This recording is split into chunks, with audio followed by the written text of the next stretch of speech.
Olá pessoal, tudo bom? Vou falar aqui rapidamente sobre um fato violento que ocorreu no último dia 12, agora de agosto, que foi o atentado contra o escritor indiano, aliás, britânico de origem indiana, o Simon Rush. Na verdade, a gente está falando aqui de um escritor que desde 1989 ele literalmente é caçado pelos grupos fundamentalistas islâmicos. E isso tem muito a ver com uma das suas obras mais importantes, conhecida como Versos Satânicos. Simon Rush, na verdade, nesse ano, ele lança um livro bastante polêmico, porque ele fala de... é um romance, apesar do nome, né, Versos Satânicos é um romance, e nesse romance ele fala muito sobre migrações. E numa dessas abordagens, digamos assim, sobre o mundo islâmico, ele acaba dando uma interpretação própria, né, sobre o profeta Maomé, que é o criador, o fundador da religião islâmica, que foi fundada no século VII depois de Cristo. Essa versão nova, né, que é exibida no livro do Simon Rush, acabou irritando muitos grupos islâmicos, e principalmente grupos xiitas fundamentalistas. Tanto é que o Ayatollah Khomeini, o líder supremo do Irã, uma espécie de líder religioso, ele é uma espécie de líder político e líder religioso ao mesmo tempo, no mesmo ano de 1989, literalmente estabelece uma lei, né, que decreta a morte do Simon Rush. Quer dizer, chegou a cabeça do cara, do escritor, chegou a ser, digamos assim, computada em alguns milhões de dólares para quem conseguisse matá-lo, né? E durante esse período todo, né, o que houve, na verdade, foi uma série de situações e de complicações em cima e baseado nessa questão do livro. Quer dizer, algumas pessoas que tiveram relação com esse livro tiveram atentados, sofreram também atentados durante a sua publicação, né? Aconteceu atentados contra o intérprete, o tradutor do livro na Noruega, na Itália, né, que os tradutores sofreram atentados mesmo de grupos fundamentalistas, de fanáticos religiosos, e tivemos também no Japão, onde um dos tradutores ele foi assassinado a facadas por um fundamentalista religioso. Sempre existiu uma relação complicada no que diz respeito ao livro, tá? E é importante frisar que quando houve esse decreto do Ayatollah Khomeini, que basicamente estabeleceu aqui a morte desse escritor, o Simon Rush, houve uma espécie de aviso a qualquer muçulmano que, podendo ter a oportunidade de tirar a vida desse homem, estaria sendo, digamos assim, abençoado por Deus. É uma coisa mais ou menos nesse sentido que a gente pode verificar. Durante 10 anos aproximadamente o Simon Rush ficou escondido, né? Escolta policial, ninguém sabia na verdade onde ele morava, tá, tudo mais. Ele tinha uma vida relativamente normal, não vou dizer que é totalmente normal, mas em geral ele tinha um problema muito sério, porque sempre existia uma ameaça no que diz respeito à vida dele. Nos últimos tempos agora, ele estava tendo uma vida realmente relativamente normal. Ele estava morando em Nova York e estava participando de palestras, de eventos, e num desses eventos digamos assim, um lobo solitário, que assim é chamado, um indivíduo fundamentalista que toma uma ação por conta própria, tá? Ele não teve muitas vezes ajuda de nenhum grupo religioso. O lobo solitário é um indivíduo que ele, por conta própria, né, acreditando numa doutrina, numa ideia fundamentalista, vai e toma essa ação, tá? Tanto é que, se não me engano, é um libanês que esfaqueou o Simon Rush, e parece que ele tem uma certa simpatia com a Guarda Nacional, que é um grupo religioso, fundamentalista, no próprio, que existe lá no Irã. Olha, a questão é o seguinte, quando o Ayatollah Khomeini ele morreu, que foi o indivíduo que decretou a morte do Salman Rushdie, né, o Ayatollah Khomeini, que é o líder fundamentalista, o líder supremo do Irã na atualidade, ele estabeleceu uma norma, uma regra no sentido de não mais buscar a morte do Salman Rushdie. Quer dizer, ele decretou uma lei, né, em que os religiosos, os fundamentalistas, não deveriam mais buscar matar, tirar a vida do Salman Rushdie. Né? Então, o Ayatollah Khomeini tomou essa atitude. Entretanto, essa lei religiosa, né, que foi estabelecida pelo Ayatollah Khomeini, estabelece que só quem pode anular a lei, o decreto de morte, é o próprio Khomeini. E como ele morreu, a lei continua. Então, para muitos grupos fundamentalistas, quer dizer, a ação, a ideia de tentar matar o Salman Rushdie continua. Então tem muito essa situação. Aí tu pode dizer assim, mas Nelson, mas por que tudo isso? Por que toda essa questão? Por que existe todo esse imbróglio? A gente tem que entender o seguinte, gente, a gente está falando de mundos diferentes. Nós ocidentais, nós temos um hábito de questionar os nossos deuses, as nossas crenças. Nós temos um hábito de até mesmo ridicularizar, muitas vezes brincar com os nossos deuses e nossas crenças. Entretanto, isso não é muito bem-vindo com os orientais, os grupos religiosos, né, que têm uma tendência muito mais de sentido oriental, não vê dessa maneira. Então é uma questão de choque de culturas. Então, para o Salman Rushdie, ele, na verdade, ao falar do Maomé, ele vai fazer, na verdade, uma interpretação própria do Corão, o livro sagrado, do próprio líder religioso Maomé. Entretanto, para um muçulmano, isso é um desrespeito absurdo.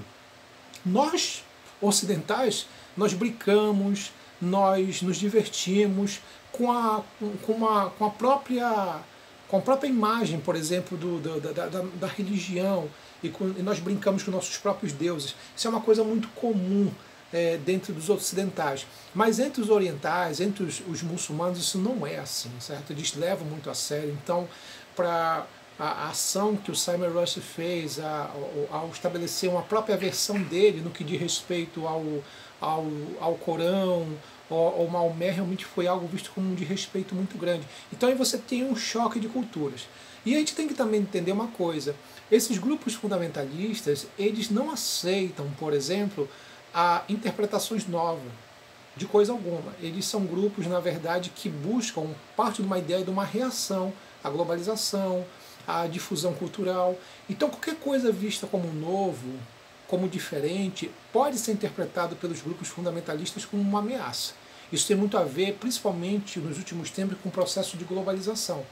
Então, muitos desses grupos religiosos, e eu não estou falando aqui só de grupos muçulmanos, estou falando também de grupos fundamentalistas cristãos, existe a ideia de uma espécie de uma guerra santa. E essa guerra santa do bem contra o mal, é muito nesse sentido. Né? Se a gente avaliar com calma, a gente verifica, por exemplo, o fundamentalismo cristão muito forte nos Estados Unidos, né, que nos últimos tempos ganhou uma força muito grande com alguns líderes oportunistas, populistas, como, por exemplo, o Donald Trump. Vamos pegar um exemplo bem claro disso do Trump, que foi eleito a partir do quê? De um apoio muito grande dos grupos fundamentalistas tradicionais, supremacistas brancos. Tá? E se tu verificar, grupos populistas e líderes populistas em todo o mundo crescem a partir desse modelo. Aqui no Brasil você tem, por exemplo, uma tendência evangélica, né, que é de origem norte-americana, que é o neopentecostalismo, que tem um sentido mais radical, tem uma interpretação mais radical, por exemplo, do livro sagrado, e em muitos casos apresenta um alto grau de intolerância.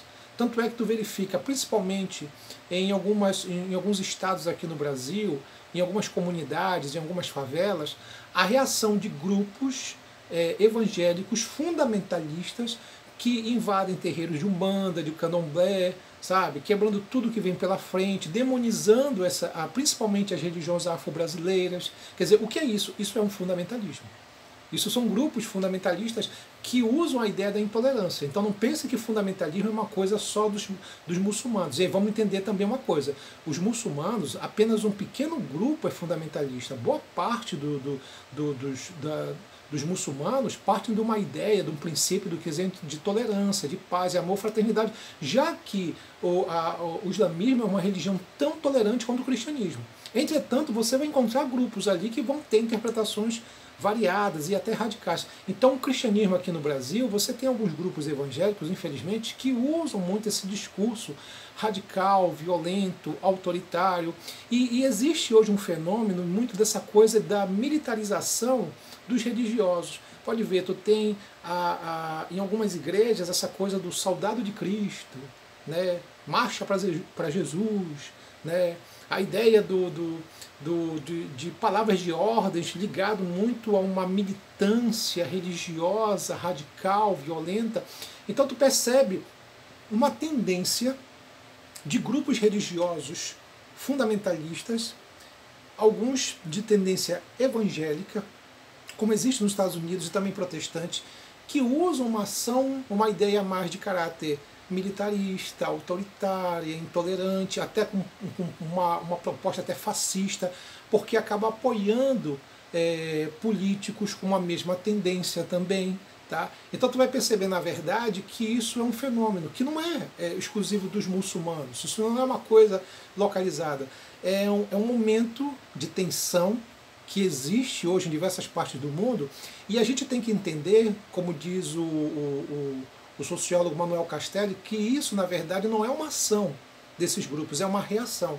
Porque muitos desses grupos, não concordando com a mudança de perspectiva da sociedade, o padrão de mudança cultural, por exemplo, a mulher entrando no mercado de trabalho, tendo sua autonomia, as minorias, o movimento feminista, também o movimento LGBT, né, a ideia da luta de gênero, de orientação sexual, a tecnologia, tudo isso é visto como uma espécie de um grande satã por esses grupos fundamentalistas radicais.